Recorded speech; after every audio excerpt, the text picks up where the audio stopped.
நம்முடைய ஆண்டவருடைய அன்பை கொஞ்சம் யோசித்து பாருங்கள். மகத்துவமுள்ள ஆண்டவர், மகிமையுள்ள ஆண்டவர், மகிமையிலே வீற்றிருக்கிற ஆண்டவர், தூதர்களுடைய துதிகளிலே வாசம் பண்ணுகிற ஆண்டவர் உங்களையும் என்னையும் மீட்கும்படியாக அடிமையின் ரூபம் எடுத்து சாதாரண மனிதனாக இந்த பூமிக்கு வந்தார். உங்களையும் என்னையும் பாவத்திலே இருந்து விடுதலையாக்கும்படியாக, நரகத்திலிருந்து மீட்கும்படியாக, ரட்சிக்கும்படியாக இயேசு அடிமையின் ரூபம் எடுத்து வந்தது மாத்திரமல்ல, அவரை குட்டினார்கள். சிறு பிள்ளையை குட்டுறது போல குட்டினார்கள். அவரை முகத்திலே துப்பினார்கள். டைரக்டா, நேரடியா துப்பினார்கள். மார்க் 14வது அதிகாரத்திலே ஒரு வசனம் இப்படி சொல்லுகிறது, ரொம்ப பாதித்த வசனம். வேலைக்காரரும் அவரை கன்னத்தில் அறைந்தார்களாம்.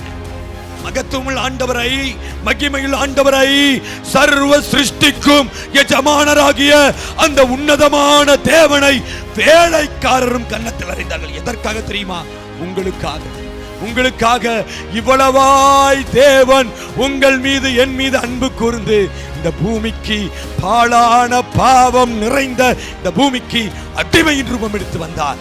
இந்த ஆண்டவருடைய அன்புக்காக நான் மரிக்கவும் ஆயத்தான். இந்த ஆண்டவருடைய நேசத்திற்காக மரிக்கவும் ஆயத்தான்.